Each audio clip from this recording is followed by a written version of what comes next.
adik-adik yang ada di belakang dan di atas tidak boleh kehilangan semangat. Ewako! Yang saya hormati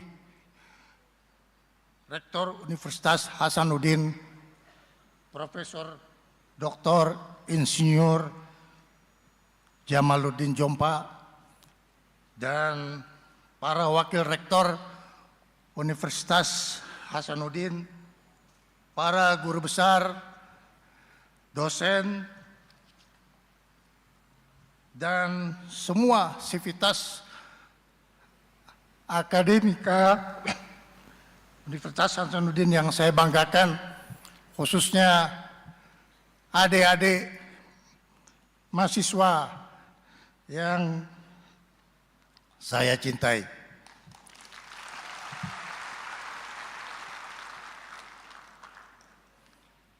Sebelumnya saya ingin kasih komentar kalau Universitas Hasanuddin sudah mencapai 951 dari 1000 universitas, saya belum puas.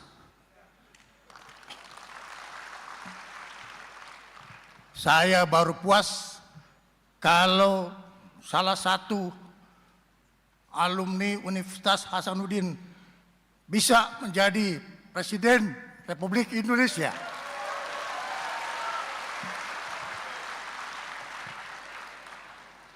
Tapi memang susah, Pak Rektor, kita tahu dirilah.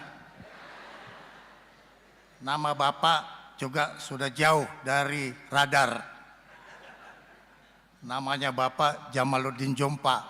Padahal kriteria tradisional itu ada O di belakangnya.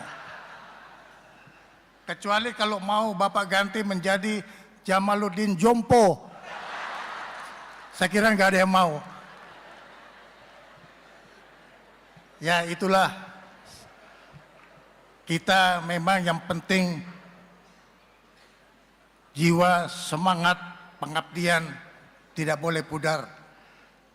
Karena kita memang diberi takdir oleh Allah Subhanahu wa Ta'ala untuk bisa bertakwa kepada Tuhan yang Maha Kuasa, dan juga yang paling penting sebagai umat manusia kita harus menghormati orang tua kita masing-masing. Tanpa kehadiran orang tua kita semua tidak mungkin berada di tempat ini yang sangat kita hormati.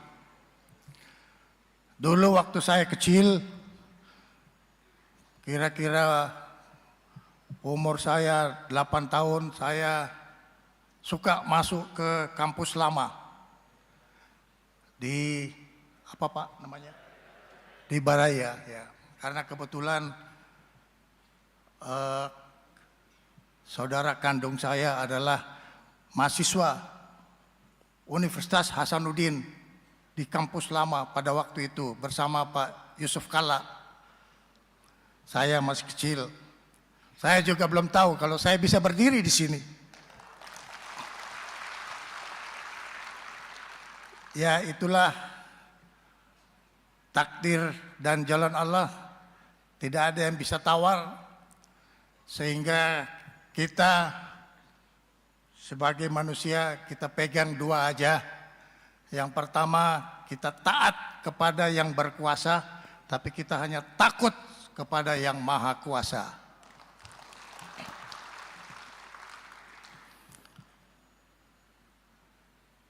Adik-adik mahasiswa yang saya banggakan, kalau para sesepuh-sesepuh ini susah saya berbicara dengan beliau karena dia sudah lebih tinggi ilmunya dari saya.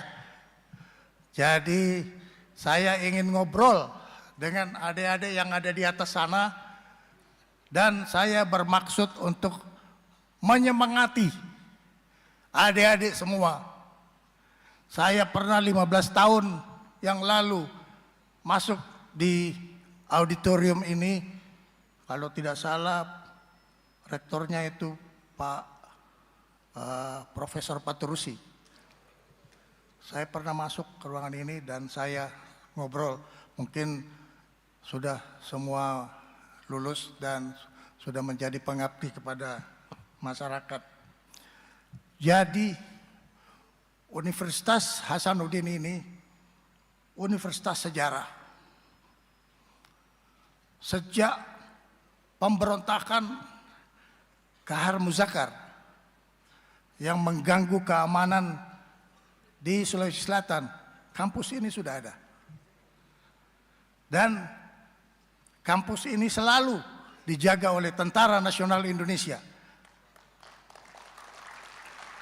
agar supaya jiwa dan semangat para sesepuh bahwa di Sulawesi Selatan harus ada kawah candra di muka untuk melahirkan para pengabdi intelektual bangsa yang berasal ataupun yang ada di Sulawesi Selatan. Dan alhamdulillah sudah banyak sekali yang melahirkan pengabdi-pengabdi yang sangat kita banggakan, antara lain Pak Yusuf Kalla.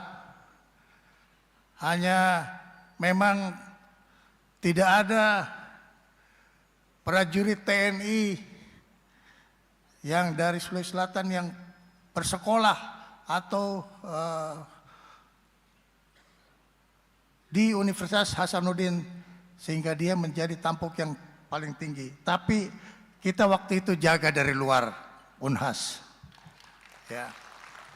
Kita jaga Unhas sehingga hari ini minta maaf saya datang dengan baju loreng ini juga untuk menjaga Unhas. Bukan untuk mengokupasi Unhas. Kita harus menjaga Unhas ini sebagai universitas yang menjadi simbol persatuan nasional yang berasal dari Indonesia Timur. Sangat-sangat diperlukan simbol-simbol yang menyemangati perjuangan kita. Dan Unhas ini adalah salah satu tempat di mana kita mempunyai suatu pejuang-pejuang yang mempunyai kapasitas yang sangat tinggi. Dua gambar yang ada di depan adik-adik sekalian ini menunjukkan semangat kita sekarang dan semangat kita yang akan datang. Saya tahu Pak Gubernur Andi Pangerang Petarani, saya masih kecil waktu itu. Ini sebetulnya seorang prajurit TNI yang dikasih pangkat mayor tituler oleh Bung Karno.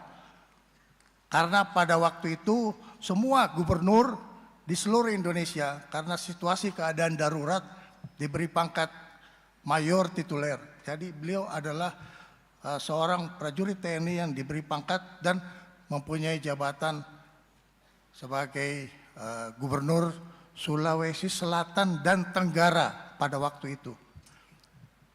Jadi itulah kebanggaan kita sebagai keluarga besar yang berasal dari Sulawesi Selatan. Dan saya juga merasa bangga bahwa saya adalah Menteri Pertahanan nomor 2 dari Sulawesi Selatan setelah Pak Yusuf.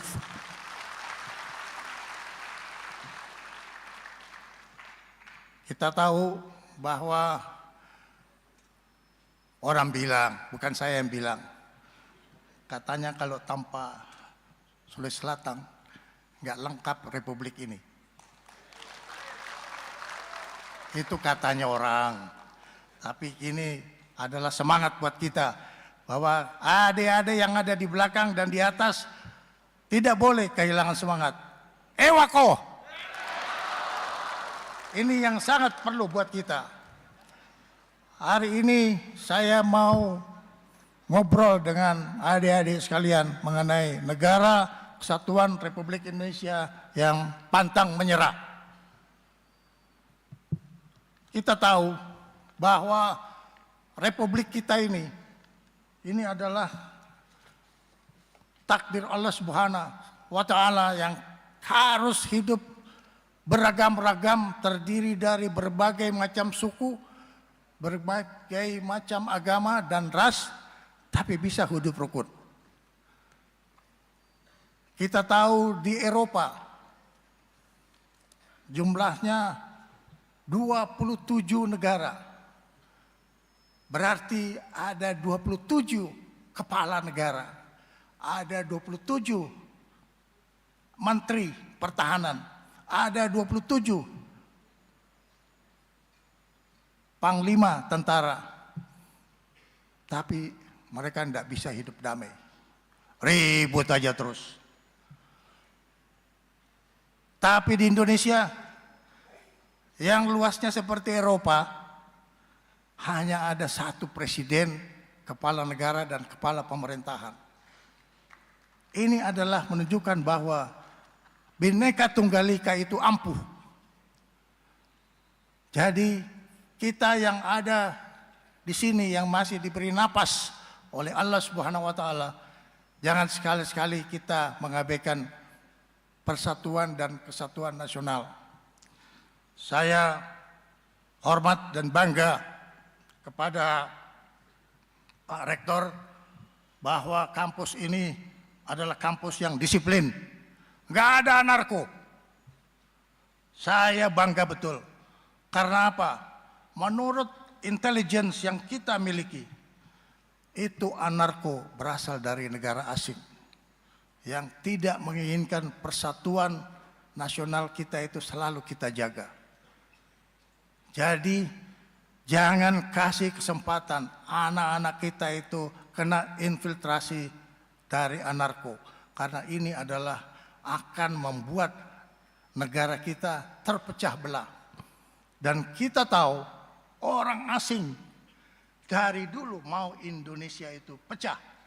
Kita masih ingat yang namanya politik divide et impera. Dan ini sampai sekarang, tapi modelnya berbeda. Jadi saya ingin kasih tahu kepada adik-adik dan teman-teman sekalian, jangan kasih kesempatan anarko itu berada di lingkungan kita. Saya menghormati mahasiswa Universitas Hasanuddin, betul-betul dia tangguh dan disiplin, dan dia berpikir jauh ke depan. Jangan berpikir jangka pendek, berpikirlah jauh ke depan. Karena apa? Pikiran jangka pandang dan jauh ke depan itu adalah harapan orang tua yang mensekolahkan kita untuk masa sekarang dan masa yang akan datang. Itulah yang saya sampaikan tadi. Hormatilah orang tua kita yang bersusah payah melahirkan dan bersusah payah mengasuh kita sampai kita bisa sampai kepada kondisi seperti saat ini, tapi juga sampai kepada kondisi yang kita harapkan. Kita ingin menggantung cita-cita kita setinggi langit. Kalau jatuh, paling jatuhnya di bintang-bintang itu aja. Sambil ngobrol kepada bapak-bapak dan ibu-ibu sekalian, adik-adik sekalian, saya juga ingin menyisipkan bahwa situasi nasional kita sekarang ini terjaga dan terkendali. Memang kita mengalami pasang surut situasi nasional, baru saja kita mengalami musibah yang terjadi di 3 provinsi, Sumatera Utara, Sumatera Barat, dan Aceh, yang sampai dengan tadi pagi korban meninggal sudah 961 jiwa orang, dan kita doakan semoga arwah mereka syuhada ini bisa mendapatkan tempat yang terbaik di sisi Allah Subhanahu wa taala. Kemudian kita juga, saya katakan terjaga, bahwa situasi yang kita hadapi di Papua yang ingin membuat negara kesatuan Republik Indonesia ini mau dipecah, tapi sampai dengan saat ini kita utuh seutuh-utuhnya. Jadi kalau adik-adik melihat peta yang di belakang dari tulisan itu, bahwa kita dari ujung Sabang sampai ke Merauke, sampai ke Bovendigul, itu kita jaga dan kita kendalikan. Supaya semua rakyat Indonesia bisa aman dan nyaman menikmati kemerdekaan.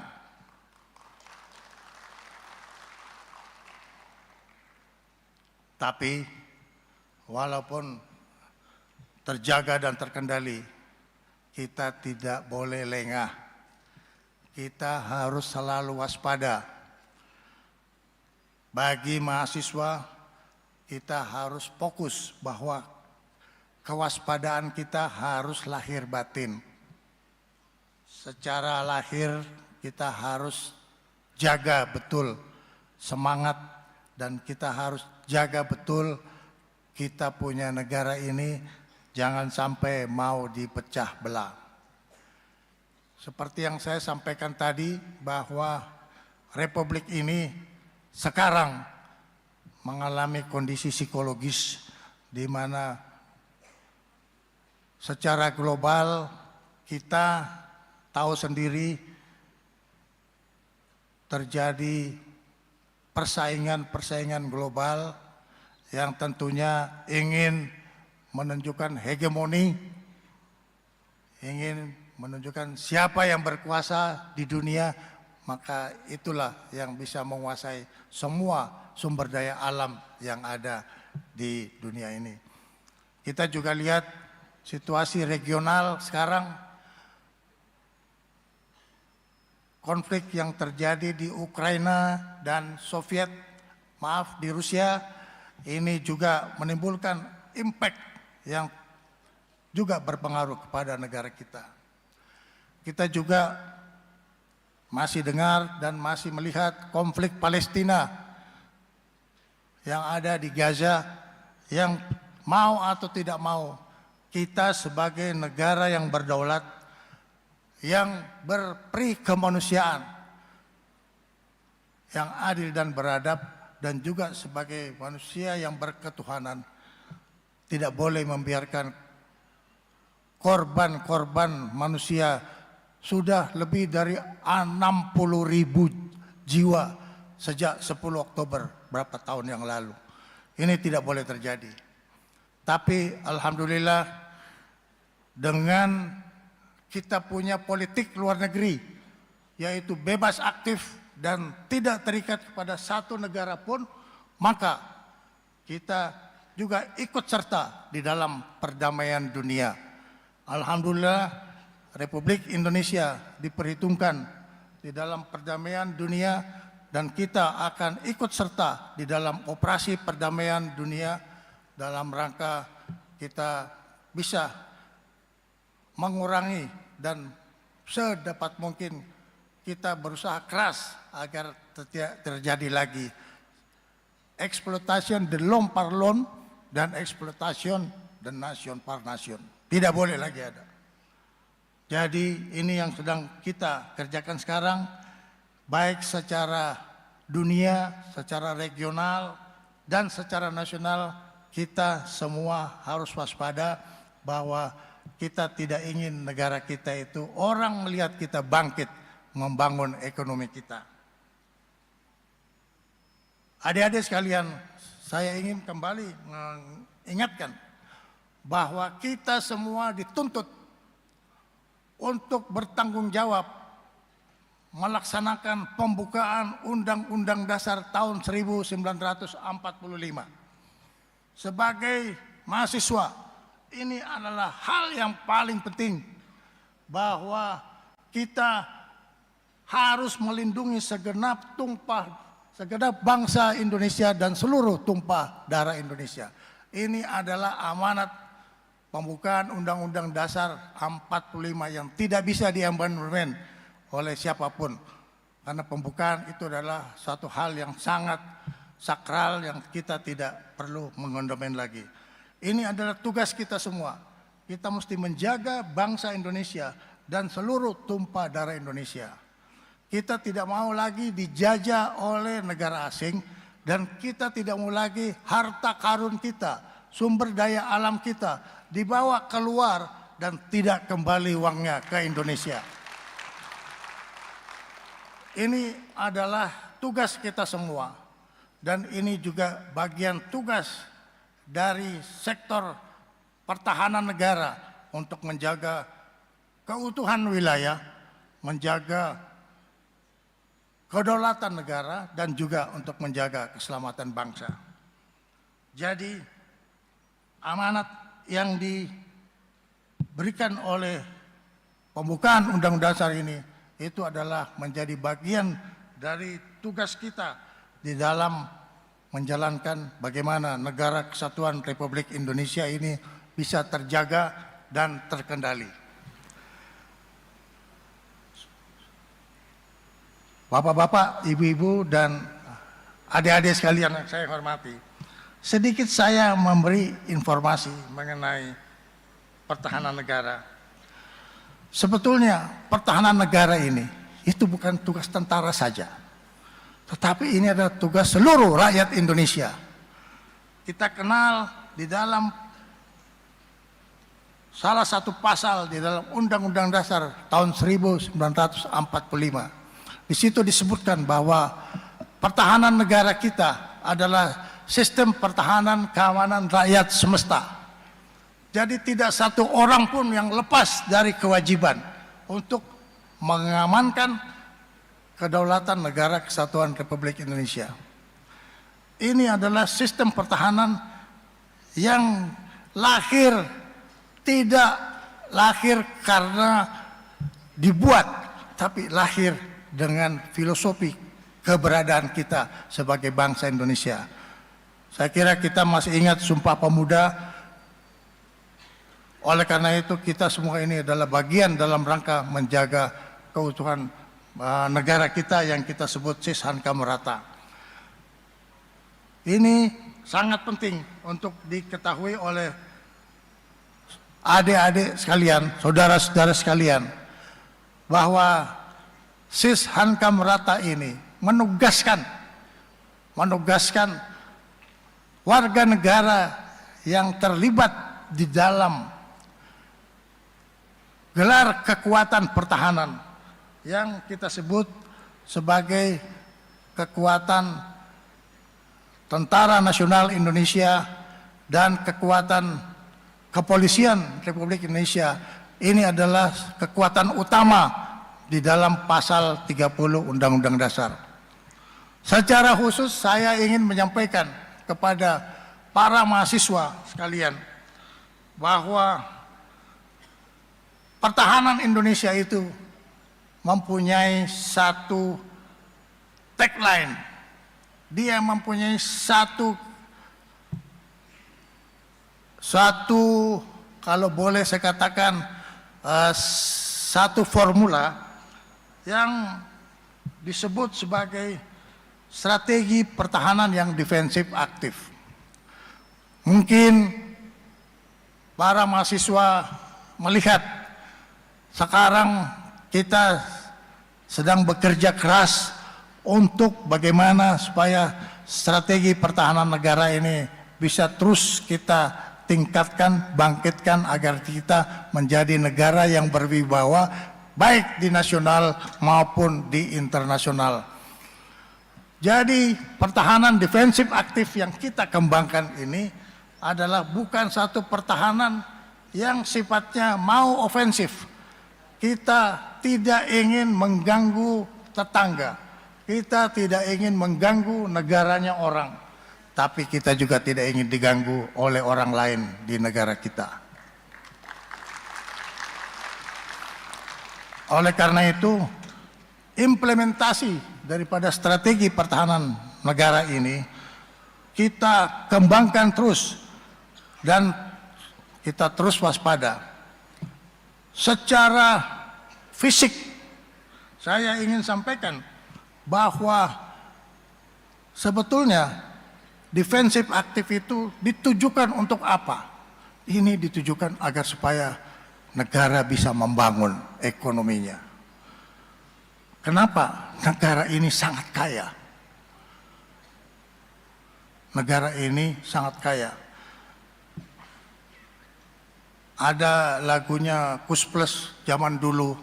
Itu dia bilang kalau tongkat ditanam langsung jadi tanaman. Kira-kira begitulah kesuburan Negara Kesatuan Republik Indonesia.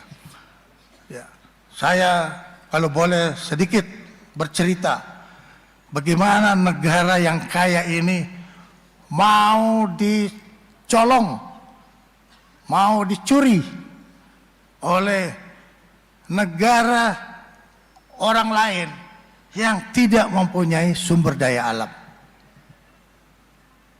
Saya kasih contoh bahwa di Bangka Belitung kita mempunyai hasil timah yang sangat besar di dunia. Ada negara, saya nggak sebut, dia bisa jadi negara pengekspor timah nomor di bawah 10 besar. Tapi dia tidak punya penghasilan timah. Dari mana bisa terjadi? Itu karena kita tidak jaga kita punya sumber daya alam kita, sehingga terjadilah illegal mining. Para mahasiswa ingat sejarah bahwa di tahun 77 kita berhasil memberantas penyelundupan timah ke luar negeri. Tapi dia hanya sampai umur 21 tahun.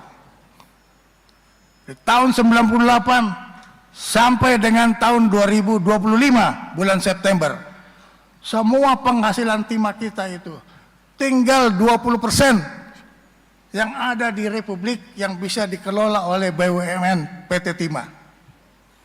80% dibawa keluar tanpa membayar pajak, tanpa membayar apapun kewajiban orang untuk membayar. Ini ironi bangsa kita. Apakah kita mau membiarkan ini untuk nanti adik-adik mahasiswa akan menjadi negara miskin karena kekayaan alamnya disedot terus ke luar negeri? Tentunya semua kita ini tidak ada yang mengharapkan seperti itu. Jadi bisa dibayangkan sejak tahun 98 sampai dengan 2025 September, penghasilan timah kita itu keluar 80%. PT Timah yang seharusnya dia itu bisa menjadi pembanding Pertamina itu melorot jauh ke bawah. Padahal kita pernah 21 tahun mengangkat sumber daya alam yang dikelola oleh PT Timah. Hampir serupa kita punya pengelolaan minyak dan gas yang dikelola oleh Pertamina. Ini ironi buat bangsa yang besar, 286 juta jiwa, tapi kekayaan alamnya dicolong begitu aja ke luar negeri. Tapi itu hanya berlaku 21 tahun. Bayangkan dari 2025 dari 98 sampai 2025 itu berapa tahun? Hilang semuanya. Sampai mestinya PT Timah sampai dengan akhir Desember ini setiap tahun dia mesti mempunyai revenue kurang lebih 20 sampai 25 triliun. Tapi apa yang terjadi? Mereka hanya dapat 1,3 triliun per tahun. Bayangkan. Jadi ini kita harus mengevaluasi. Kita punya negara supaya kita jaga. Supaya kita bisa kendalikan ini semuanya. Ini baru di barat, belum yang di timur. Sekian banyak tambang kita, sawit kita, itu dikelola secara ilegal. Para mahasiswa harus ingat bahwa hutan lindung di Indonesia itu harus dijaga. Sebab Tuhan sudah memperingatkan kita dengan kejadian di Aceh, Sumatera Barat, dan Sumatera Utara, bahwa kita tidak menjaga hutan lindung. Apa yang terjadi? Terjadilah longsor, banjir, dan memakan 961 jiwa bangsa Indonesia. Ini adalah siapa? Kesalahan kita. Kita tidak jaga sistem kita. Itulah gunanya defense, supporting ekonomi itu sangat penting. Kalau negara kaya, dia harus punya tentara yang kuat.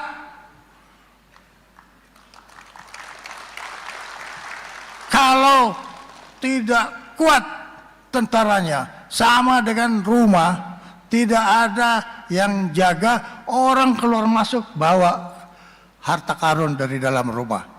Dan ini kita tidak hendaki. Oleh karena itu, tugas kita sekarang di bidang pertahanan adalah menjaga ekonomi kita ini. Sustainability-nya kita jaga. Kita mesti ingat bahwa tanpa kekayaan alam, rakyat tidak bisa menikmati kemerdekaan. Ini tantangan untuk para mahasiswa. Tantangan untuk para mahasiswa. Sekarang Anda berhadapan dengan buku, tapi nanti Anda pasti berhadapan dengan kenyataan. Dan kita di dalam aliran bernegara, sekarang ada kondisi realita. Ada 3 macam aliran bernegara. Yang pertama, aliran ideologi sudah kita lewati. Yang kedua, aliran ekonomi sekarang sedang pasang surut. Tapi yang paling penting adalah aliran yang ketiga yang kita semua harus berusaha keras untuk menjaga, adalah aliran yang realistis. Aliran realistis itu adalah kita tahu apa yang terjadi, tapi kita harus tahu bagaimana kita mempertahankan supaya kedaulatan ekonomi kita, kedaulatan politik kita tetap bisa kita jaga. Ini sangat diperlukan. Itulah yang disebut aliran survival. Jadi, teman-teman mahasiswa, aliran survival ini penting bagi kita semua, terutama mahasiswa sebagai penjuru masa depan bangsa Indonesia. Kita tidak boleh lagi membiarkan ada kejadian-kejadian seperti yang sekarang ini, terutama ekonomi kita mau diganggu. Ada lagi bagi yang fakultas ekonomi, coba pelajari. Ada namanya under invoicing. Ini kejadian kelakuan para pengusaha-pengusaha kita yang tidak taat kepada peraturan-peraturan. Berapa yang dibayar pajak, tapi berapa yang dia laporkan. Kebohongan-kebohongan ini harus menjadi koreksi dari adik-adik mahasiswa sebagai penjuru masa depan.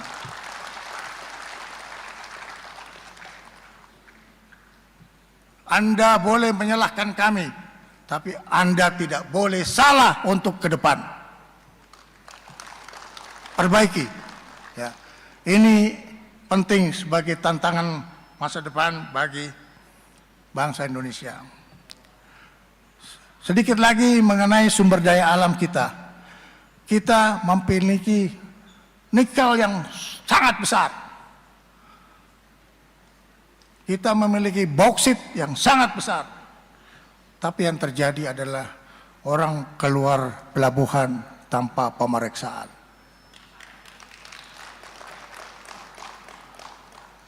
Orang keluar bandara tanpa diperiksa.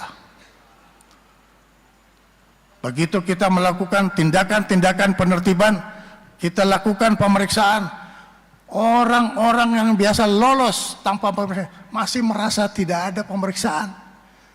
Pada satu hari dia lewat dengan membawa ilegalnya itu. Ketanggor itu apa ya? Apa itu? Saya lupa ya, saya terlalu lama tinggal di Jakarta jadi saya susah itu.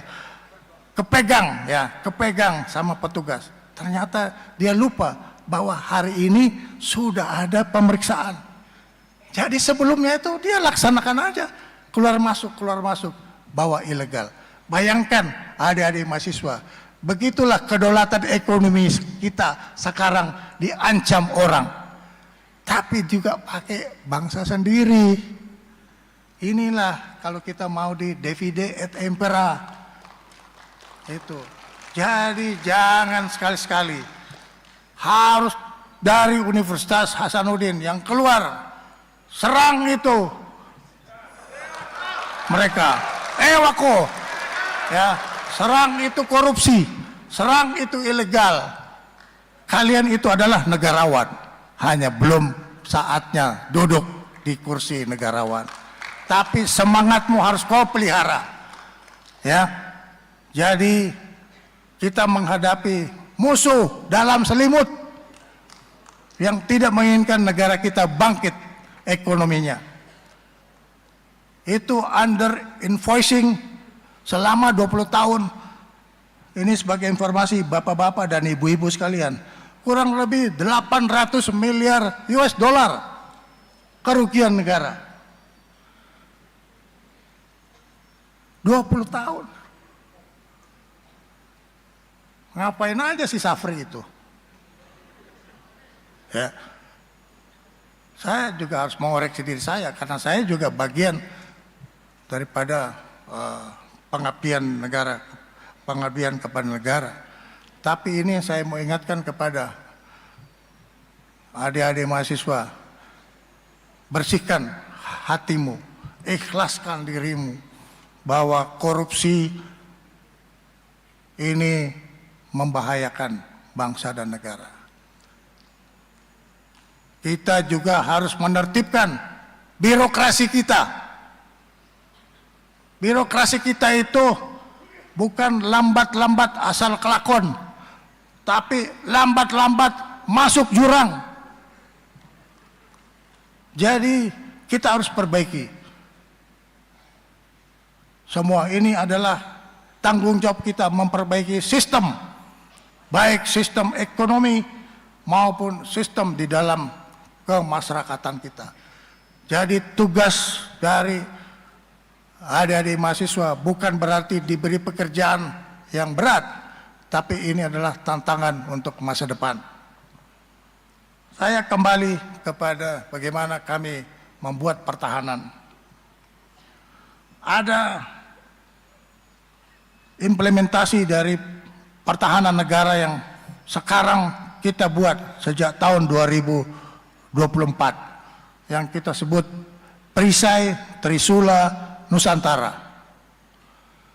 Perisai Trisula Nusantara ini bukan untuk mengembalikan militerisme, bukan untuk mengembalikan difungsi. Difungsi itu sudah ditanam dalam-dalam, baik jasadnya sama arwahnya, nggak ada lagi. Saya ini adalah instrumen yang dulu mau dimanfaatkan dalam rangka difungsi, tapi hati kecil saya tidak ikhlas. Nah, ini dalam menjaga NKRI, kita memperkuat kekuatan di darat, kita memperkuat kekuatan di laut, kita memperkuat kekuatan kita di udara. Orang sering nyeletuk, nyeletuk itu apa? Ngomel ya. Ini pertahanan negara menghabiskan uang. Betul, saya sangat setuju. Tapi cobalah dipikirkan secara logika dan perasaan, antara rasa dan rasio. Kedaulatan negara itu harganya tidak ada kalau kita tidak menjaganya.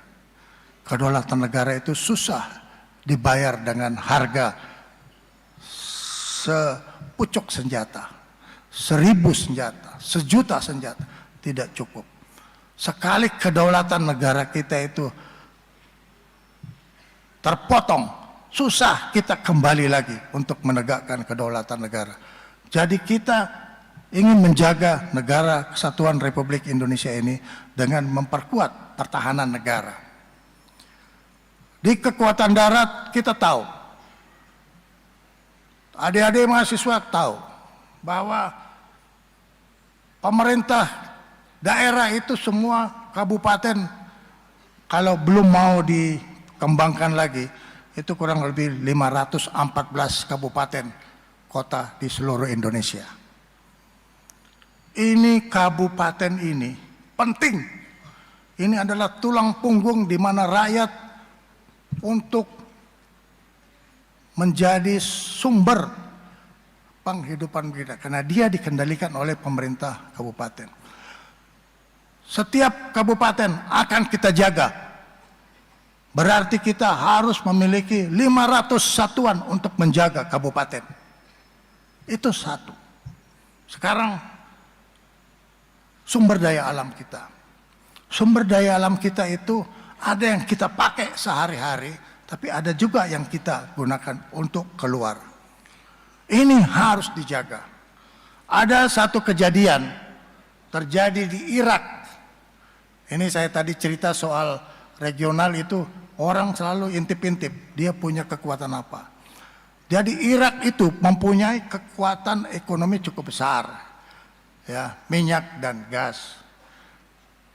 3 minggu lalu diserang markas, diserang dia punya kilang minyak, sehingga dia punya kedaulatan ekonomi menurun, kekuatan ekonominya menurun. Kita tidak boleh. Oleh karena itu, kekuatan kita menjaga kilang dan terminal Pertamina agar supaya instalasi strategis ini tidak terganggu oleh gangguan-gangguan keamanan yang mungkin bisa berasal dari luar dengan menggunakan proksi dari dalam. Kita akan lengkapi ini dengan kemampuan anti drone, sebab di Irak itu yang diserang itu adalah menggunakan drone. Jadi drone attack adalah kemajuan teknologi militer sekarang yang sedang berkembang. Kita harus menghadapi tantangan ini. Angkatan Laut, kita mempunyai belasan choke point. Choke point itu adalah celah-celah laut. Itu kalau kita tidak jaga, orang bisa lewat begitu saja, baik dengan kapal selam atau di atas kapal permukaan. Oleh karena itu kita akan jaga ini. Semua choke point kita jaga dengan kapal selam, dan alhamdulillah anak-anak bangsa yang ada di PT PAL itu bisa membuat sendiri kapal selam tanpa awak. Dan itu direktur utamanya berasal dari Sulawesi Selatan. Ya. Coba ditanya siapa itu direktur utamanya yang dari PT PAL sekarang. Kita kalau punya kapal selam masuk di alur laut itu, kita bisa taruh selama 6 bulan, tidak usah muncul ke permukaan karena tidak ada orang di dalamnya. Kita pakai baterai aja, tapi kita lengkapi dengan peluru kendali. Dan mungkin kalau sudah kehilangan akal, kita tabrakin aja kapalnya orang. Jadi ini adalah usaha kita untuk menjaga kedaulatan supaya kita bisa kendalikan. Di Angkatan Udara kita akan bikin selimut udara. Di tempat ini, di Sultan Hasanuddin, lapangan udara Sultan Hasanuddin, nanti dia jadi pangkalan sebelah timur dari Angkatan Udara. Nanti akan banyak pesawat tempur yang ada di sini untuk standby menghadapi berbagai gangguan.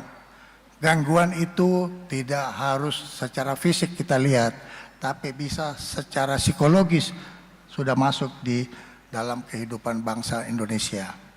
Ini mau kita bikin. Di sebelah timur kita bikin, di sini dia punya pangkalan aju dan kita juga bikin di sebelah barat pangkalan haji untuk angkatan udara.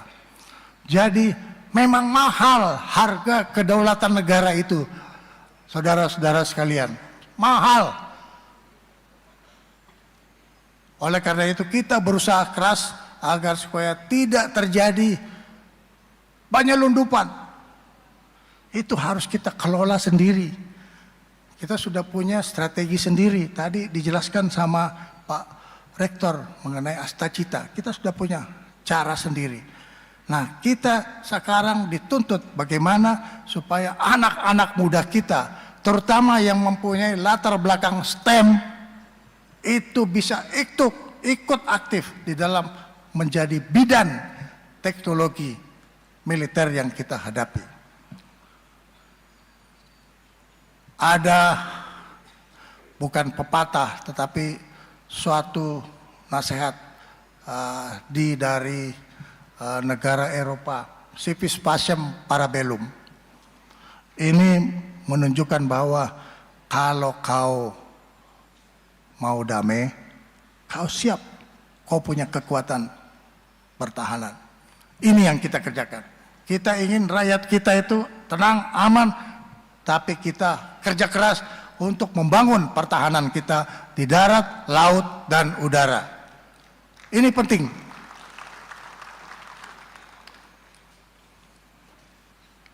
Kenapa? Ya, kita terlalu kaya. Kalau kita kaya tidak punya kekuatan, nanti orang ngegarong aja kerjanya. Ngegarong kalau sehari nggak apa-apa, ngegarong berabad-abad keterlaluan. Kita akan lawan ini semua hal-hal yang sebegini. Jadi secara geostrategi, secara geopolitik, dan secara geoekonomi, kita akan jaga republik ini dengan cara civis pacem para bellum. Negara kaya harus kuat, dan kekuatan itu bukan untuk menekan rakyat, tetapi membuat keberpihakan kepada rakyat.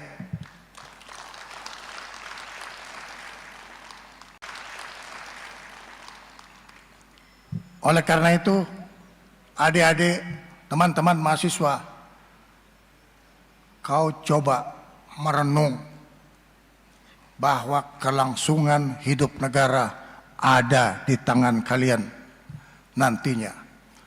Oleh karena itu, saya ingin kasih satu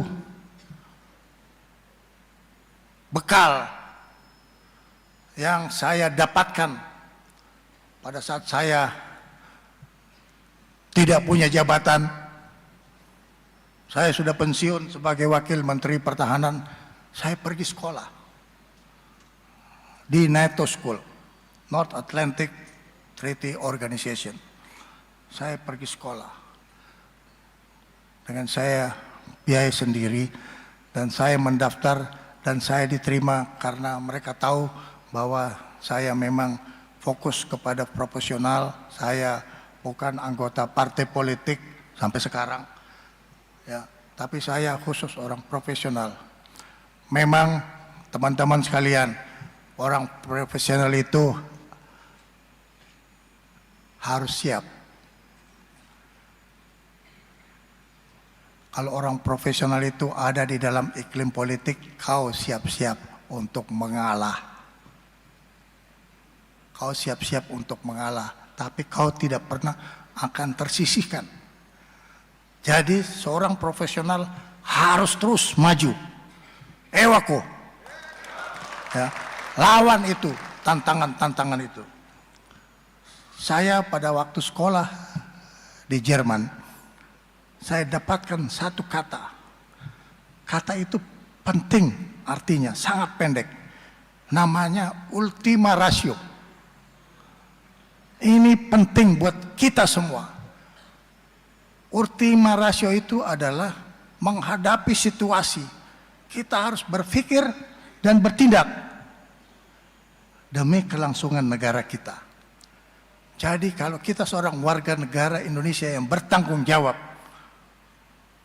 pahamilah makna ultima ratio ini. Berpikir dan bertindak. Ada permasalahan, jangan kita berkutat-kutit dengan permasalahan, tapi kita cari solusi praktis yang berskala strategis. Itu tantangan untuk para mahasiswa di situasi yang akan datang.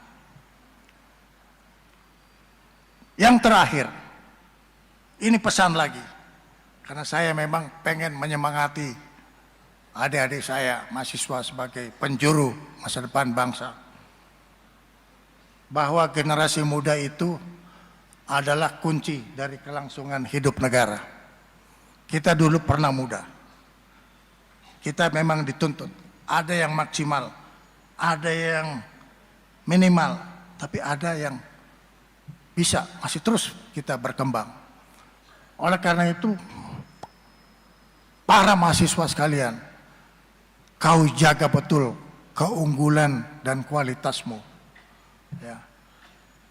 Kau dari sekarang cari pengetahuan, tapi yang saya bilang ultima ratio, kau pikir kau cari terobosan. Tadi saya diberitahu Pak Rektor bahwa ada tim medis yang berangkat dari Unhas ke daerah bencana. Itu adalah bagian dari ultima ratio.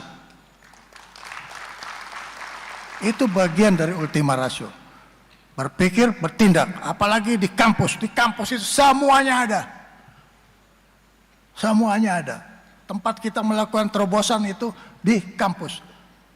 Saya juga sedih, kenapa saya tidak lewat kampus. Karena kampus saya di Akademi Militer. Tapi ternyata saya bisa belajar sambil jalan. Itulah gunanya, bedanya potensi, potensial, dan achievement.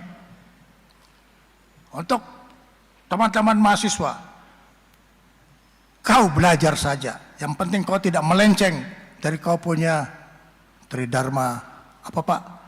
Tridharma perguruan tinggi ya Pak ya. Kau jangan melenceng dari situ. Ya, karena apa? Yang diperlukan itu bukan saat kau di kampus. Yang diperlukan itu saat kau sudah implementasi hasil potensimu. Itu namanya achievement. Biar kau nomor 1 di kampus. Kalau begitu kau keluar, kau nggak bikin apa-apa. No way. Jadi yang paling penting itu achievement. Begitu kau keluar dari kampus, kau cari terobosan. Itu, kau cari terobosan. Kau sudah punya pengetahuan, cari terobosan. Nah, pada saat kau sudah ada di lapangan, kau harus pasang badan, ambil risiko. Jangan ikut-ikut orang, kau harus tampil, ambil risiko. Baik itu risiko perorangan maupun risiko kelompok. Yang penting ikhlas dan tujuannya baik. Kau sebagai generasi muda nantinya kau pasti akan mengalami pasang dan surut. Nggak ada pasang terus atau surut terus, tidak ada. Tergantung bagaimana kau melakukan terobosan dan kau ambil risiko. Kau pasti bisa kuat menghadapi pasang surut daripada kehidupanmu di masa akan datang. Yang ketiga, ya seperti biasa.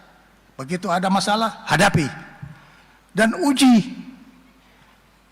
Jangan begitu ada masalah kau melenceng, kau minggir. Jangan. Generasi muda tidak boleh menjadi generasi safety player. Ya. Kau harus menjadi generasi risk taker. Itu yang paling penting. Ya, tapi dari keseluruhan ini sebagai orang yang mengabdi kepada bangsa negara, kau harus loyal kepada amanat konstitusi. Kau harus loyal kepada amanat konstitusi. Kau harus loyal kepada Pancasila. Jangan hanya itu bisa di mulut, tapi kau terapkan. Kau harus loyal kepada Undang-Undang Dasar 45. Tadi saya sebut sekian banyak sumber daya alam lari keluar. Kenapa? Kita tidak mempelajari lebih dalam apa maknanya pasal 33 Undang-Undang Dasar tahun 1945. Padahal itu kalau kita pelajari mulai dari ekonomi berdasarkan kekeluargaan sampai dengan bumi, air, dan apa isinya, itu harus dimanfaatkan untuk kepentingan rakyat. Ini yang kita alpa melaksanakannya, dan ini tantangan buat kita sekarang dan yang akan datang. Dan yang paling terakhir, supaya tahu bahwa kami ini seperti yang saya sebut tadi, tidak kepengen menjadi okupan. Tidak ada kecurigaan kita menjadi okupan, mau kuasai. Tidak, udah selesai. Ya. Kita ingin menjadi national safety belt. Slide. Saya ingin kita menjadi national safety belt untuk mendukung pembangunan ekonomi kita. Jadi kita itu ada di lingkar pengamanan. Nah, seringkali timbul pertanyaan, ada apa itu tentara di dalam kementerian dan lembaga? Jawabannya mudah. Kalau itu permintaannya pemerintah, itu permintaannya kementerian dan lembaga, dan dia dianggap capable dan kredibel dan punya integritas yang saya sebut tadi, ya dia harus pensiun. Dia harus pensiun. Yang dipakai adalah otaknya dan tenaganya. Cuma hatinya mantan-mantan prajurit itu adalah Pancasila dan Undang-Undang Dasar 45 yang sudah pernah diuji. Jadi ini adalah pilihan. Kalau tidak mau, dia juga pulang kampung, dia pelihara ayam, pelihara bebek, nggak ada masalah. Jadi ini saya ingatkan bahwa Republik kita ini harus kita jaga baik-baik, dan kita harus kendalikan semua yang ada di permasalahan yang kita hadapi ini. Saya kira teman-teman sekalian, saya mungkin terlalu lama menyampaikan penjelasan ini, tapi saya memang kangen ngobrol. Saya minta maaf menunda terus permintaan Pak Rektor, bukan karena saya apa-apa, tapi saya memang waktu saya kemarin masih ada di Aceh. Kemarin malam saya harus tidur di pangkalan udara karena harus bicara dengan para pilot-pilot penerbang kita kekurangannya apa, dan hari ini saya ada di kampus. Dan setelah ini saya kembali lagi untuk melihat pendidikan batalion yang akan membantu para bupati-bupati yang kita persiapkan ini. Saya mohon maaf adik-adik mahasiswa kalau ada salah bicara, tetapi hati saya ikhlas agar kalian menjadi ujung tombak daripada pembangunan negara dan bangsa Indonesia. Terima kasih. Assalamualaikum warahmatullahi wabarakatuh. Salam, Om Santi, Santi Om, Namo Buddhaya, salam kebajikan. Terima kasih.